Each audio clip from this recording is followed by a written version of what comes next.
We are back at the races.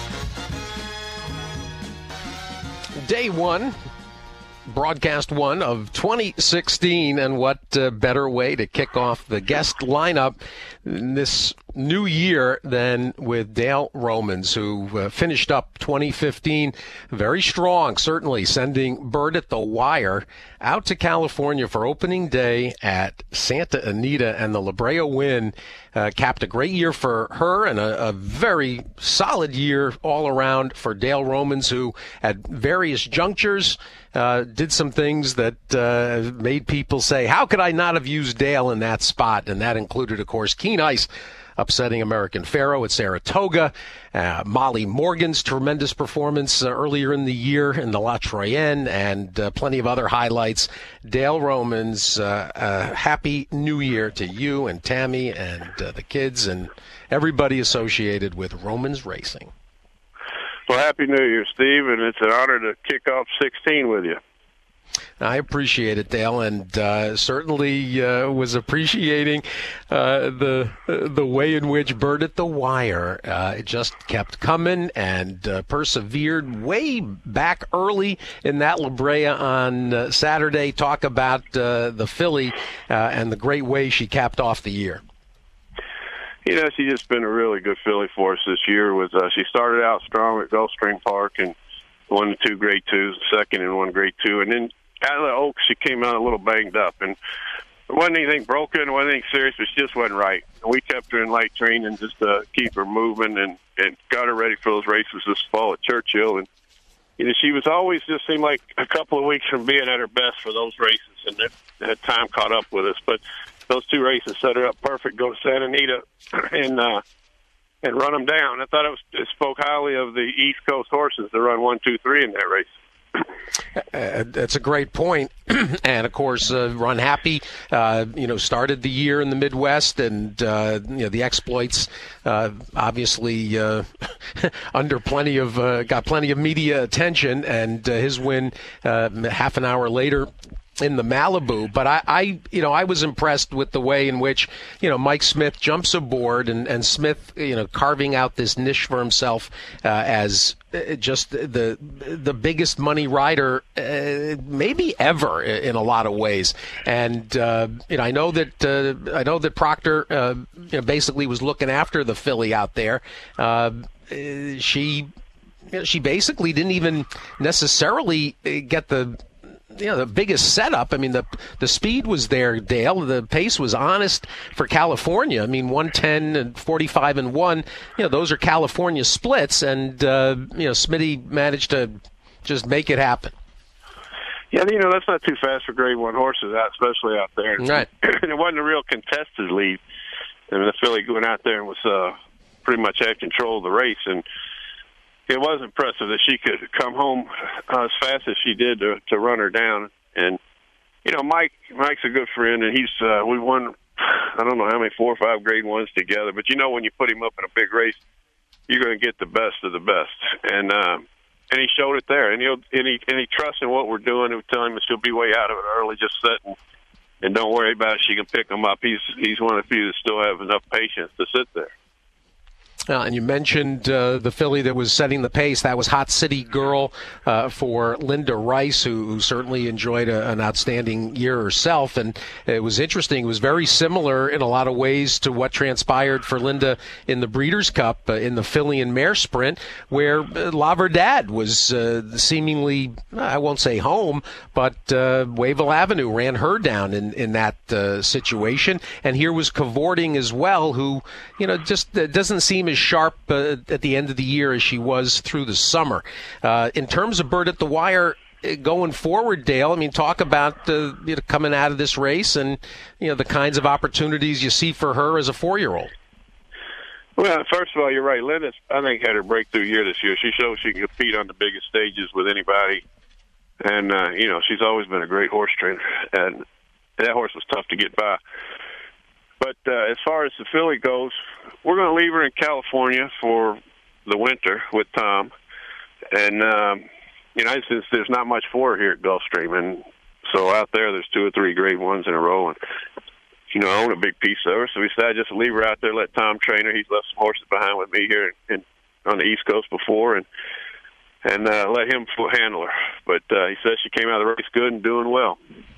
Well, you did well again this year, and nearly $6 million in earnings. And as I mentioned, the mammoth upset, of course, in the Travers by Keen Ice. There was also Brody's Cause, of course, coming out of the Breeders' Futurity to look forward to. We'll talk about the year ahead as well. But from your perspective, kind of summarize 2015, both for your outfit and for the game at large.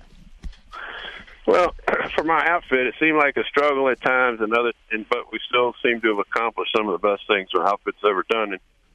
And I think that the Travers was probably my biggest win. I've won some bigger money races, and we've won a lot of good races. But historically, those races will all be won again by somebody next year. But beating a Triple Crown winner, on that stage in front of those people in that environment.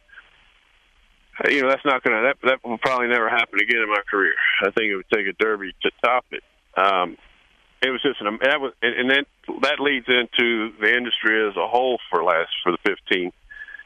I was lucky enough to be a part of the Belmont when Farrell, won the Triple Crown, and it's one of those things where you could just feel the electricity in the air before and after the race, and even running third. It was, as a racing fan, just being involved was so exciting, and you could tell the people still love this game, and it's primed, in my opinion, just to explode if we handle it right. And my opinion, it's tailor-made for the internet. The social media crowd seems to really be getting a hold of this game and enjoying it. The younger kids seem to be on the computers. My children's friends, and my kids they love horse racing. They're not as big about being in the barn as Tammy and I were, but they love the game, and all their friends are flocking to it. And I think a lot of it has to do with the social media, and it's not as much about handicapping and gambling, maybe as supporting who you like and your team and your stable and your horse, and betting on it for those reasons. And the more we can get on social media, the more we can expose the sport. And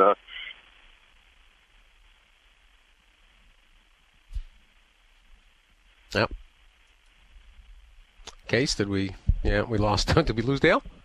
No, are you here? Can you hear me? There we go. Oh, that was a phone call coming in. Yeah. Oh, okay. I should say that, as long as we're taking care of the gamblers, we're taking care of the owners, taking care of the horses, this game's primed to move forward. I completely agree, and it was so apparent as the momentum built, and I suppose the question is, and in a lot of ways, you're authoring the upset at Saratoga, given that the focus on American Pharoah was so intense, I think it really kind of taught casual observers a fascinating lesson, Dale, and it made them realize, people that were tuning in, and they said, well, how could American Pharoah lose? I thought he was, this kind of a horse, and he was never.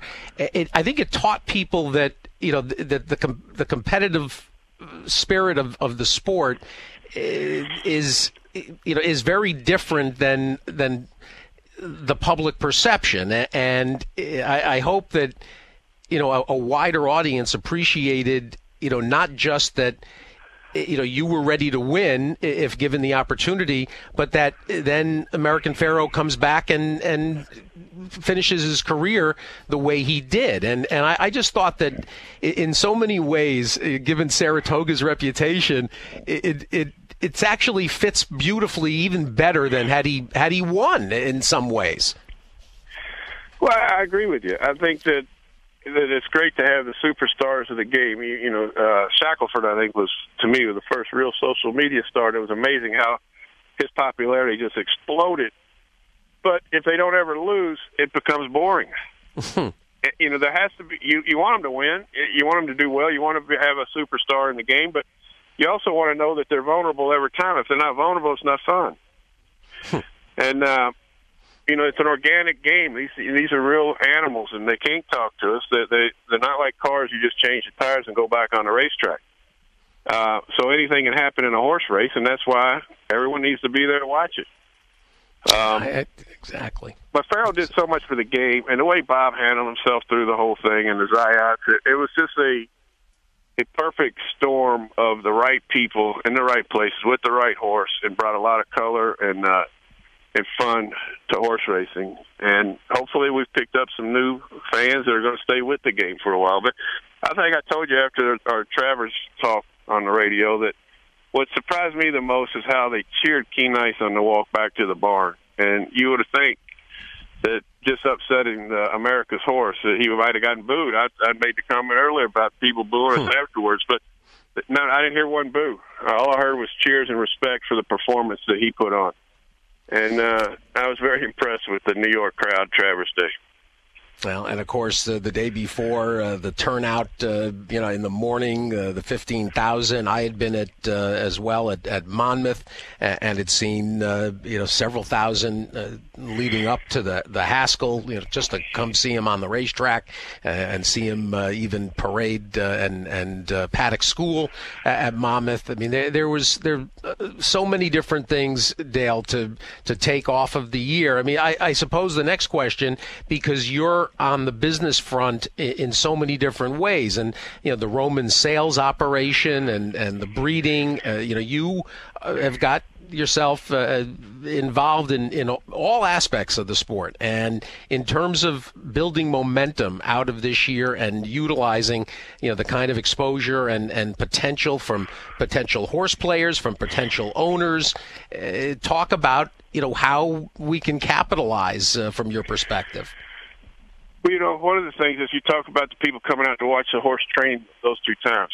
And one of the great things I think about right now in this game is that we can open up the backside and training and what goes on to get a horse ready for a race so much more than we could in the past if we utilize the right tools like Periscope and some of the, and it's not expensive. And your show to get people on and talk about what's going on in training, what the horses are doing. Let people that want to bet on them get to know what's going on all day with them and get more familiar with the animals, get more familiar with the players of the game. And I think that will bring a lot more fun to the gambling aspect of it and to the casual fan that just is in love with a horse, and they're going to bet on the horses that they like or they think the prettiest. I think the biggest change we can see is right now to make the game go forward is open the backside up more and let people see what goes on. Let them see what their horses, their fans of, are doing every day. Let them see the players and the trainers and what how they work every morning. Even the grooms, hot walkers, everybody's such an important piece of the tool just to get a horse over. And to hang on to a fan, I think it's tough if you're going to talk about it. American Pharoah had such a great year, but he run 8-9 times and it's over. But if you were along for the whole ride and you were there to watch him gallop, or you went out into Del Mar and watched his public breezes and stuff, then it gave you a connection to the horse. And I would like to see our game start going a little more down that road. In terms of ownership interest, and you've got a beautiful website that touches on all the parts of the business that you're involved in.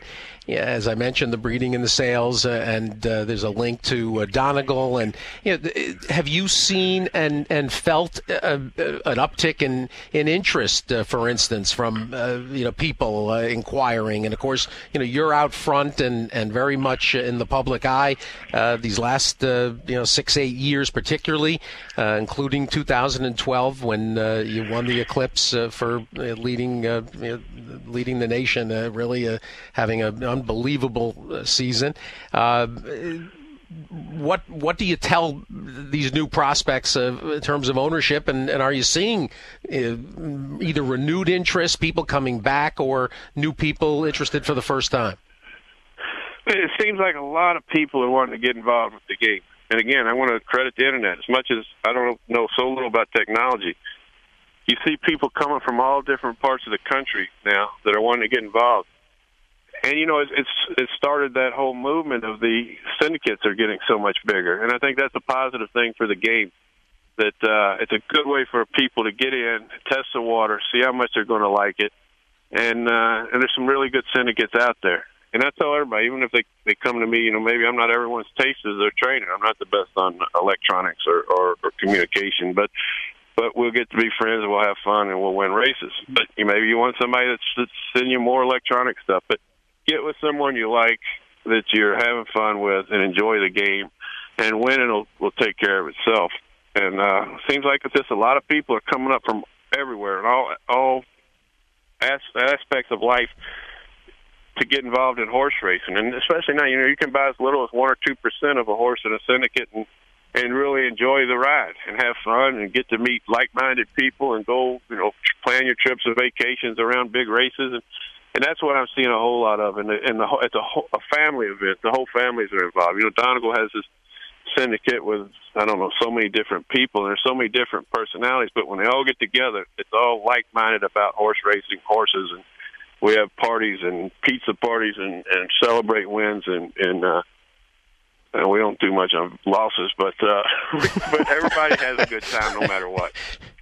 Well, in terms of wins and in terms of looking forward, let's review what's going on down there in Florida in particular. And you obviously are waiting, and you haven't sent many out so far, but give us a feel for swinging into action, because the 2-year-olds that turn 3, you can start with Brody's Cause, but give us a feel for what's ahead. Well, the ball starts rolling Saturday, and we're going to start entering some horses for Saturday's cards and get things going. Cherry Wine will be in there running 9-1s to 2-3-year-olds. Perfect Saint's going to run a 9-2-3-year-old colt race, and those are some of the prospects that have high hopes for, a little under the radar screen. Brody, everybody knows how he is. He's really good. He's got some points for the Derby already, and we're going to try to run him 2 times. And like I said, we're going to pick weekends. Right now it'd be like Tampa Bay weekend and Bluegrass weekend that you might see him getting his first and second start of the year, trying to get into the Derby. Unbridled Outlaw, he's coming off the shelf. He got hurt a little bit in the Breeders' Cup, but he started training after the first of the year. He should be able to get fit pretty quick, and we'll see where he takes us. But there's some exciting stuff going on. And Keen Ice, of course, is training well. We never stopped on him. He just gets too big and burly if you stop on him. He's got to stay in training. He's like me. He's too hard to get fit. And we'd like to end up with him in Dubai World Cup and see where he goes from there. But $10 million is pretty interesting to head over there.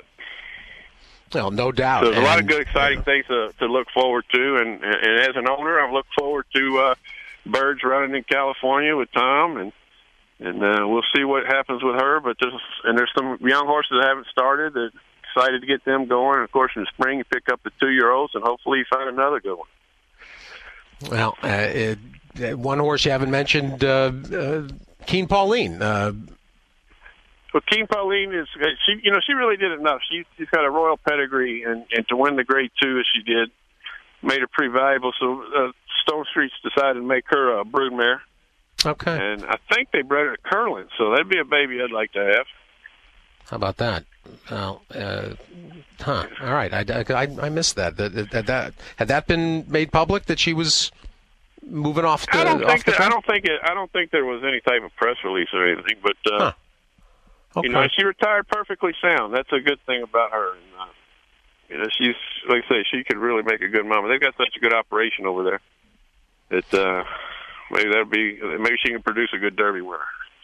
Well, and certainly, she was part of any number of big moments of the year, winning the Black-Eyed Susan, and as we talked about, you getting a Black-Eyed Susan trophy was overdue. Yeah, they stole one from me one time, but that's part of the game. The filly we didn't talk about, I think is going to have a big year, is West Point's Lavender Chrissy. That she won her last start out in New Mexico, $300,000, and she was a filly that she's always been kind of hard to keep weight on and keep her feeling good. But here at the last end of the year, I think she's fully matured, and that's kind of all gone away. And I don't know where we're going to start back with her, but she's doing really well, and she's going to be a filly to be heard of before the year's over. Well, and when you mention Lavender Chrissy, it also makes me think of a filly, Dale, that it had to have been a frustrating season, given how much expectation you had for Christina's journey, and what went wrong, or what what were your thoughts on how the year went with her? Well, Christina was a precocious 2-year-old that won her grade 2 at 2, which is always nice for down the road. She's got a locked-in value, and she'll be a nice broodmare. But she just had really a rough 3-year-old campaign. The few races we got to run her in, she got little scrapes and bruises, and she never really got in rhythm for 15. And if you look back, it reminds me a lot of Sassy Emmett. She had a great 2-year-old campaign. In 3, I only got to run her a few times. Came back at 4 and exploded on the scene, winning a couple of great ones. So hopefully, that Christina can do the same thing. You never know. But even if not, she's a grade 2 winner, and she'll make a good broodmare one of these days. Well, and I would be remiss if I didn't ask you your thoughts as you watch the Patio Prados. They'll be all 3-year-olds now, but I'm sure there's quite a few more yet in the pipeline. I say he's my. I have a little bias, but I've got a lot of them that I'm training, and they're all big, rugged, good horses like he was. Cherry Wine's probably my best one right now. He won my 10 at Churchill breaking his maiden. And he's going to run the one staying. He's going to run Saturday. And Cherry Wine's an interesting horse for me because I bought his Grand Dam off the racetrack after her first start. His mother was bred and raised on my farm. He's bred and raised on my farm, and a mating we did with the stallion of Patio Prado that I bought for $100,000 and trained. So he's almost like one of my children. But Patty he was a really good racehorse. But I don't think he ever got the credit he deserved as a racehorse, and his babies are acting and training just like him. Well, and of course, you mentioned Shackelford earlier, and he's deserving of a stallion making conversation. Oh yeah, he's. We haven't seen any of them run yet. That'll be this year, but yep. That's going to be fun. It's watching the first dudes run as well as they did, and Patties are running well, and of course Kitten's Joys are running well, and Shackelford hopefully comes along right behind him, and Silver Max standing in Canada now with Stronach. Hopefully they come around running. It's fun. It's fun to watch all the babies of the sires you've trained or the mares you've trained. Well, whatever aspect that anybody is interested in the game, whether you're looking to enter it, Dale can take your hand and help you along. If you're breeding, if you're sales, the sales company. We never talk about the sales company, Dale. But what kind of year did the sales business have? It had a good year. It's not. We're not trying. We don't want it to get too big, or we just wanted to have a little. Like you said, I like having a hand in everything. I enjoy every aspect of this game, as I would advise anybody getting into it to enjoy all parts of it. Go to the sales, even if you're not buying for the social, and maybe you'll buy later, and just have fun with every aspect of it. That sales business is tough now. I don't know if I want to make all my living doing it because you only get one shot, but it's fun. It's exciting. Gets your blood pumping, just like putting a horse in a gate when a horse walks into that ring. And all of us in this game are adrenaline junkies, and that's that's the only way to get adrenaline without doing something crazy. But it's been successful. It's been fun. It's been profitable, and hopefully we've done a good job, and our clients think that we've helped them. But like you said, anybody wants to get involved, they should just go to our website. Send a question, send a message. It may take a while, but we'll get back to them and help them get involved in the game if they want. It doesn't have to be with us. We could advise them on where to go, where to look, depending on, what they want to do and what their goals are in the game. But anybody who wants to get involved, if they're looking for a way in, just send us an email, and I'll get back to you and give you some advice. Well, and you can also follow Romans Racing on Twitter as well, and you can go up to Dale and Tammy anywhere at any racetrack when you see them and introduce yourself. Dale. The only dumb question is one not asked. There you go. Exactly. Congratulations on the terrific 2015. Best of luck as the train pulls out of the station this week at Gulfstream, and thanks for helping me kick off the new year. Thanks, Steve, and thanks for everything you do for the game. I've told you before. It's greatly appreciated, and this is a a part of what I'm talking about with the media getting involved and helping the game move forward. I know you brought so many people into the game, so we appreciate it. Awfully kind. Dale Romans, everybody, and really the first family in racing with